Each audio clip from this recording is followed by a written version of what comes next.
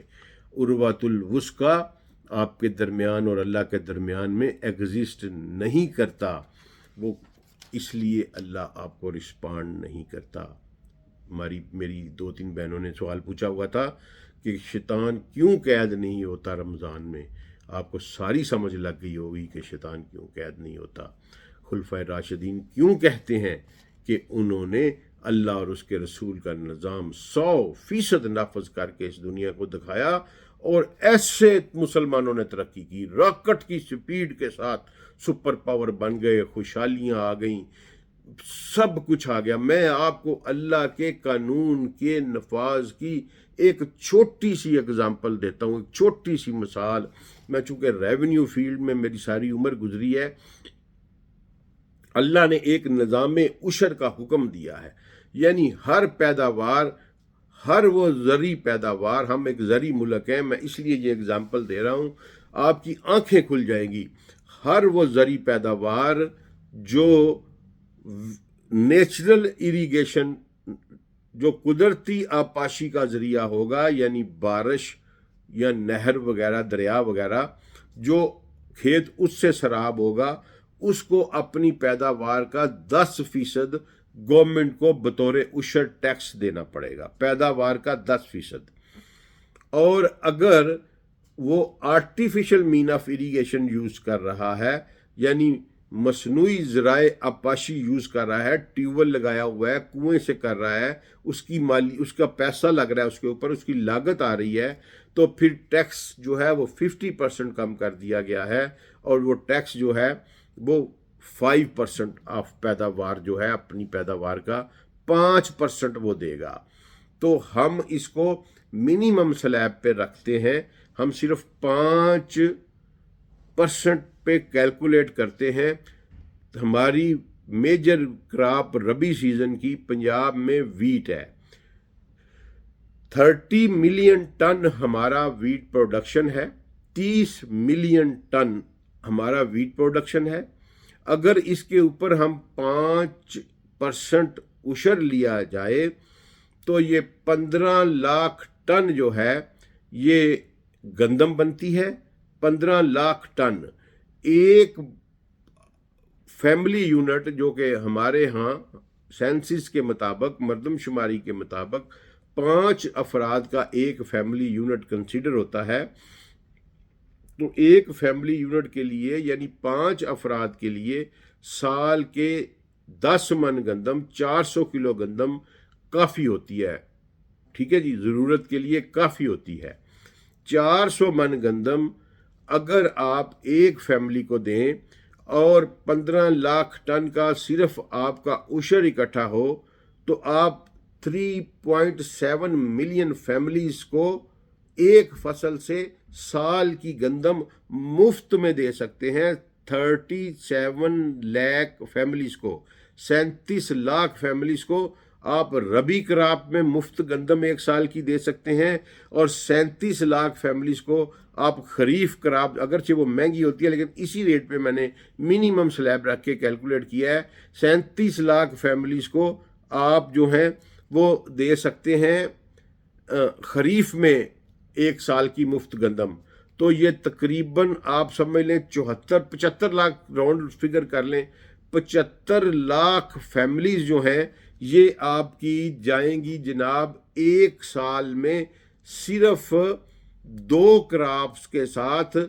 75 lakh families کا مطلب ہے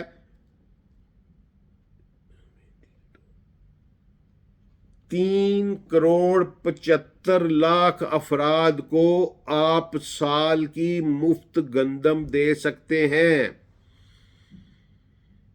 3.75 کروڑ، یہ میں کوئی ایگزیجریشن نہیں کر رہا۔ آپ اسٹیٹسٹکس آف پاکستان اٹھا لیں، اکنامک سروے آف پاکستان اٹھا کے ڈیٹا چیک کر لیجئے گا۔